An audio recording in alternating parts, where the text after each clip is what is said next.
Good morning, and welcome back to Daily Dhamma, a letter to our children. Today is August 18th, and our reading is Delusions. A delusion starts like any other idea, as an egg, identical on the outside, perfectly formed. From the shell, you'd never know anything was wrong. In order for a delusion to thrive, other, more rational ideas must be destroyed. So, what have we learned? That a delusion is an idea, that an idea can be contagious, that human beings are pattern-seeking animals, by which I mean we prefer ideas that fit a pattern. In other words, we don't believe what we see what we believe. And when we are stressed, or our beliefs are challenged, when we feel threatened, the ideas we have can become irrational, one delusion leading to another and another as the human mind struggles to maintain its identity. And when this occurs, what starts as an egg can become a monster. And that's from Legion, Season 2, Episode 7. Cognitive dissonance drives us to reinterpret events to fit our preferred narrative regardless of reality. What we see is what we get. Don't confuse us with the facts. Our feelings are made up.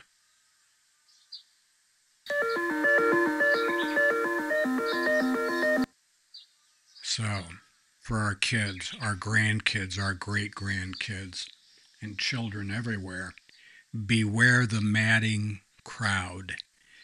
They are nuts, and all of the rah-rah and the mob fervor and the identity and the 2-minute hate sessions and all that stuff is really, really dangerous. When you see stuff like that going on, do not join.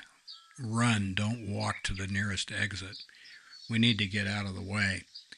Now, if you haven't seen Legion, please do, and not just because Aubrey Plaza, who is another third degree Heyoka, is in it, but it's a really, really good TV series, and I think you get a lot out of it. And it reinforces what we've been talking about a lot in this book. That is that obsessions and delusions are an effort to manipulate and control the outside world.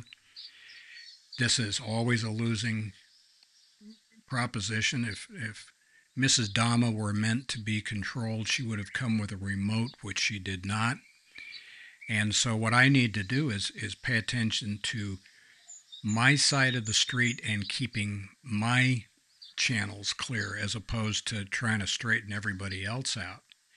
And this is one of the hallmarks of these crazy periods of time in history when everybody decides to do one thing and they run over to that side of the boat, and then they change their mind and run back to the other side of the boat. And after it's been sunk and the sharks are circling, they still blame each other for it. Hey, let's cool it. Maybe that would be a good way to start. Hope so. We say again, we need to mind our own business, keep our hands to ourselves, and try not to be jerks. Anytime we wrestle with pigs, we're going to get dirty, and besides, the pig loves it. If we find ourselves in an argument with someone we consider to be acting like a 4-year-old, there are at least 2 4-year-olds involved in that conversation. Please check the description box for the table of contents of the book, Daily Dhamma, A Letter to Our Children. That's available on Amazon. There are also the 10 playlists for this channel, and you can take a look at those. They might help you figure out what we're trying to do here. and happy trails to you until we meet again.